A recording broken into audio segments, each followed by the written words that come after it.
So this is the FC London podcast. I'm Daniel Monroy, and I'm joined by Cheyenne and Emma. So, guys, how did you start playing soccer? First of all, I started out here in London. My parents just put me in with a random team, I guess, and then that was the only sport I ever did, and I just continued with it and kept going, and eventually. How old were you when you started playing soccer? I think I was maybe 5 or 6. I think, yeah. What about you? I started when I was 3 years old. My dad was a big soccer player growing up, so he put my sisters and I in it. And then I started playing actually in Tecumseh. I was born there, and then when my family moved to Ottawa, my twin sister and I started playing more competitively, and we just kept playing, and then university happened. We kept playing through university, and now I'm here. Something that I'm wondering about, how do you guys manage being a soccer player with your personal life? Because I know during this age you want to maybe go outside with your family, your friends, do a lot of things on the weekends, but maybe you have a game. How do you do that, for example? I think a lot of it is just my social life is, I guess, soccer. A lot of my friends are all I've had them as teammates and stuff, and so I think it's come naturally, and I haven't really had to compromise too much. Obviously, you do have to miss the odd stuff with friends from school or family events, but I don't know. I've always just prioritized soccer for the most part and enjoyed my time with the team I'm with. Yeah, I feel like it's such a big part of our lives. Growing up playing a high-level sport, your lives revolve around that. So you learn to kind of take a step back from everything else, and soccer, that is your social aspect. All your friends are on the teams, your families, they come to the games and stuff, so it's kind of all you need. What has been one of the most challenging situations during your soccer career so far? I don't know. I think a big one is after you go away to university and maybe your first summer back playing with your team and club soccer and everything, because it's so different. I think it's just a big change, and it's always, you have different expectations and you have to relearn stuff with maybe a new coach and all that. But I don't know. I think my biggest struggle was after my first year of university. For me, it was probably going away to university in the first place. Both of us went out to the East Coast, so we went to the same place. But even so, you're so far from home. We were in Nova Scotia, so it's quite the drive, even from anywhere in Ontario. Yeah. So yeah, just learning the new coach. You're living on your own for the first time. You're taking care of yourself. You don't have your parents to rely on anymore. So it just puts everything into perspective, and you just have to learn how to take care of yourself and how to figure out what your priorities are. Has there been any remarkable coach or any friend or soccer player that has helped you during your career so far that you can remember right now? I feel I don't know, a lot of it for me has been just the players. Obviously I love the game, but I think the players and teammates you have around you is what pushes you and makes you better.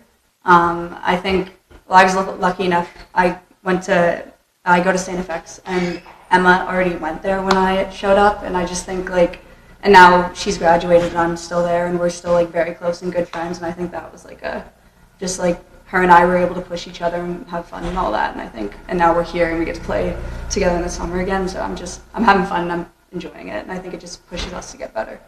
Yeah, I think I've had many great coaches. One of my favorite coaches, his name was Russell Shaw. He coached me back when I played for what we called a showcase team in Ottawa, and he just knew how to look at his players and pick the best formation and the best style of play for those players, and he was not the type of person that would try to hold you back. But yeah, no, I do definitely agree. Your coach, sometimes you'll only have them for one season, you won't even have them for a full year, so it definitely is the players that sort of make the team and the environment. So the girls that you play with, you're around them for a couple years at least.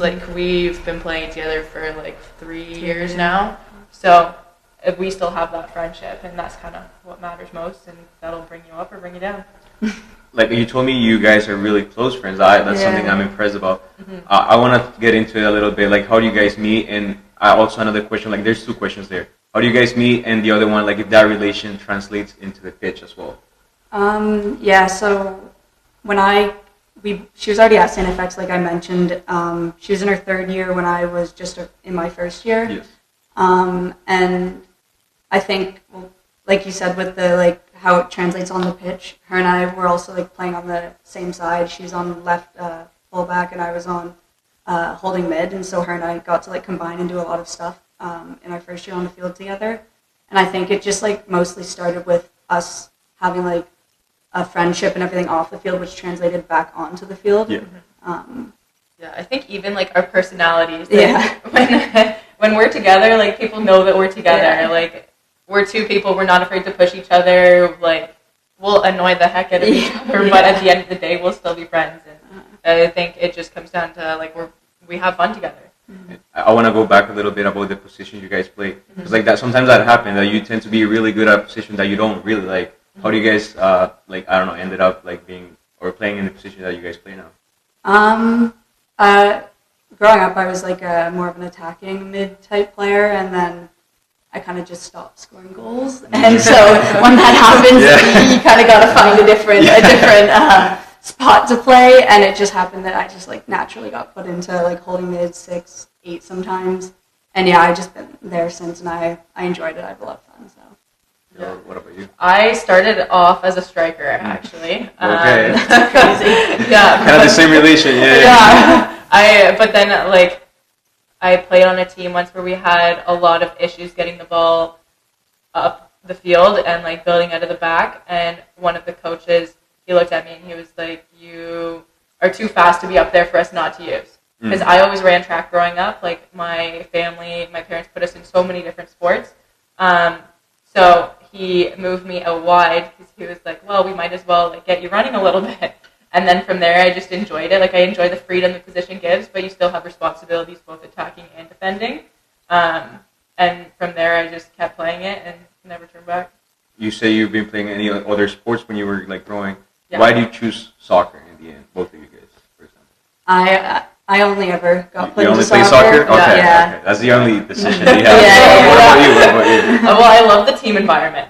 Like running track and like doing all of those other sports. Most of them are so individualized that it's like all the pressure's on you, and if you mess up, everybody's watching you. Whereas with the team, like everybody has your back. Everybody's there to like bring you up if you fall. Like, yeah, it's just the team environment and having a second family that you can lean on if you need.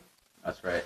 How do you guys see from you were growing up, like the difference of how soccer was back then and how it is right now? I think a big thing now is with like all the video review and everything that you have. I never had that growing up ever, and it's just really cool to see all these kids and younger people getting all these opportunities to better themselves in ways that we never had, and it's just really cool to see all the young ones, especially we have a lot of younger players on our team. It's cool to see how well and how good they are. Yeah. And I think a part of the aspect of that is because we have like video review and all this like video sessions and all that. And I think that's like just the technology. That's I right. think is a big one. Yeah, I think also like the change of pace. You see there's such a big difference even when you go away to university for the first time. Like girls are fitter, they're faster, they move the ball quicker. It's just all around like a higher level. So it's a matter of being able to like adapt to the next speed. But yeah, like even growing up, my teams, we never really did any video sessions. And then you get to university and you're having at least one a day. Yeah. So it just changes it completely and you just look at the game from a different view. I also think even like I think kids are getting into the gym a lot sooner and like lifting weights and all that. Personally, I spent a good chunk of my first year like being bodied on the ground and the turf and stuff. So in my second year, I'd like to think I got better at the gym a little bit, but I think that's also like everyone's hitting the gym a bit sooner, and I think that's beneficial to everyone. Of course. But, yeah. Knowing that the World Cup is coming to Canada next month, it's the biggest sports event in the world, and I'm pretty sure there's going to be a lot of changes of soccer in Canada. What changes would you like to see in Canada in the future? I think I kind of want to see more of like a fan base, more like atmosphere type, similar to what you would see over like in the UK, England, and Europe and stuff. Yeah. And I hope that we're able to get that like spirit and everything going here, and I think it would be cool to experience. Yeah, like kind of what she touched on, but I think even expanding, I know we have like the new pro women's league in Canada, so even seeing more people going out to those games and seeing it translate even to the women's side as well, because everything like the men's teams always bring a great crowd, but it's a matter of how we can kind of expand on that even further. And the teams here, like, they're great. They compete well, so I think it'll be fun to see. That's right. How do you guys get here to FC London? What was your path before coming here? And how did you get here, of course? So I grew up here in London. I was kind of just playing youth soccer in clubs throughout London. None of them are a club anymore. They all folded. And then when I was about 15 years old, like I said, my team kind of just like disbanded. Yep. Everyone kind of went their separate ways, but I wanted to play better soccer, and they didn't really have that for my age group here. So then I went and played in Hamilton for a year, and I played OPDL there. Then after that, I ended up coming back to London, and I was old enough to play with like the FC London U21 team.